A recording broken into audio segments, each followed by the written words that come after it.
Hey everyone, and welcome. Today, we're doing something a little different. We're going to take one single high-value exam question and just crack it wide open. Our goal? To master not just the science, but the actual strategy for getting every single mark, using the official AQA mark scheme as our guide. Okay, so here's our game plan. First, we'll get to know our case study, question 06. Then, we'll blast through the rapid recall questions to get some quick wins on the board. After that, we'll wrestle with the big 6-mark comparison. Then we'll get into the data analysis section, and we'll wrap it all up with the key exam takeaways you can use on any question. And here it is. This simple-looking cross-section of a plant leaf, well, this is the start of question 06, a beast of a question that's worth a whopping 17 marks. So let's not waste any time. Let's break it down. Right, our mission, should you choose to accept it, is to completely decode this question. And we're going to be using the official AQA mark scheme like our very own Rosetta Stone, to translate what the examiners are actually looking for when they read your answers. All right, let's start racking up some points. We're going to kick things off with the first 5 parts of the question. Think of these as quick-fire knowledge checks. They're perfect for building momentum and banking some of those easier marks right from the get-go. First up, question 6.1. Cast your mind back to that leaf diagram. Which of those labeled cells do you think is the most transparent? Have a quick think. And the mark scheme says the answer is A. So, cell A is an epidermal cell. It's transparent for a very good reason, to let the maximum amount of sunlight pass straight through to the cells below where all the photosynthesis action happens. Just like that, 1 mark in the bag. Next up, this one's testing your knowledge of different types of plant cells.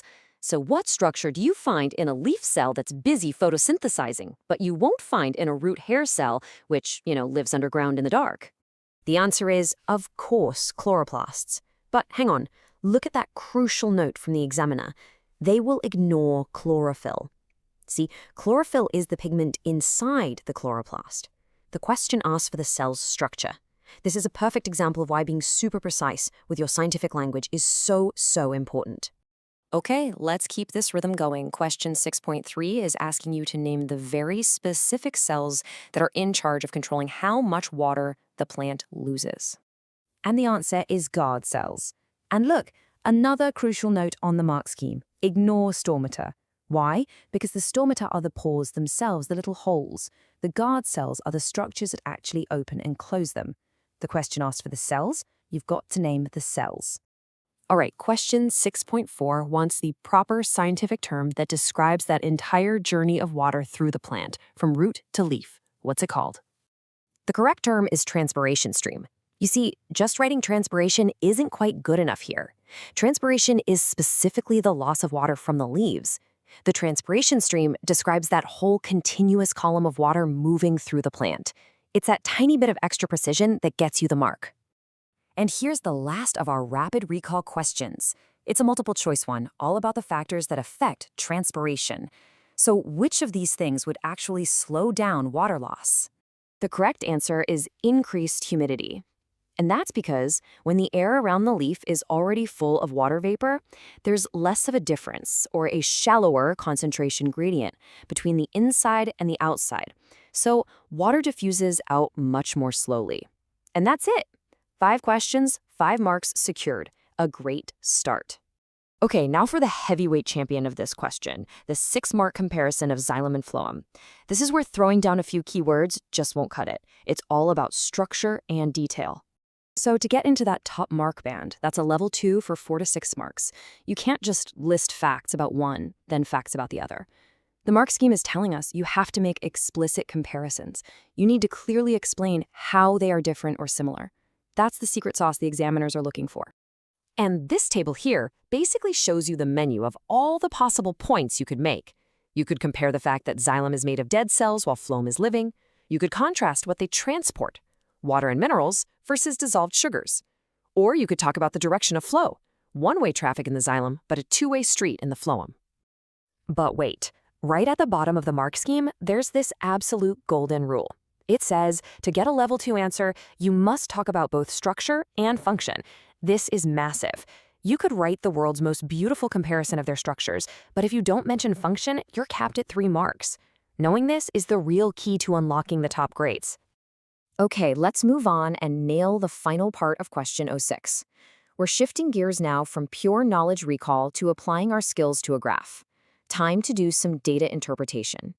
So here's the graph we're given. It shows the total volume of water lost over time, but the question wants the rate of water loss at one specific moment in time, 12 o'clock. Now, since it's a curve, we can't just read it off. That's why they've kindly drawn a tangent to the curve at that point. Our job is simply to calculate the gradient of that straight line. This calculation is worth a massive 4 marks, and here's exactly how you get every single one. First, you calculate the gradient. That's the change in the y-axis divided by the change in the x-axis. For this tangent, that's 40 centimeters cubed divided by 420 minutes. Just writing that division down gets you 1 mark. The second mark is for getting the correct result, 0.0952, and so on. Mark number 3 is for putting that into standard form correctly. And that final 4th mark, that's for remembering to include the correct units. See? 4 steps, 4 marks. And finally, we're at question 6.8. This is a 2-mark explanation question. It's pretty straightforward. Why is the plant losing way less water at midnight compared to midday? Well, here are the points the mark scheme says are acceptable. To get both marks, you just need to give 2 of these reasons. So, for example, you could say that at night, there's no light, that's 1 mark, which causes the stomata to close, and that's your 2nd mark. Easy as that. So, there we have it. We've cracked all 17 marks for question 06. But you know, the real lesson here isn't just about plant biology. It's about having a winning exam strategy. So here's the strategy you can take away and use everywhere. Hunt for those command words and be laser-focused on your keywords. For the big essay questions, get to know the level descriptors. Find out what you actually need to do to get into the top band. And those little notes that say ignore or do not accept, they are pure gold, huge clues from the examiner. And for calculations, see how every little step can earn you a mark. Honestly, thinking like an examiner is half the battle. What we've shown today is that every exam question has a code, and the mark scheme is the key.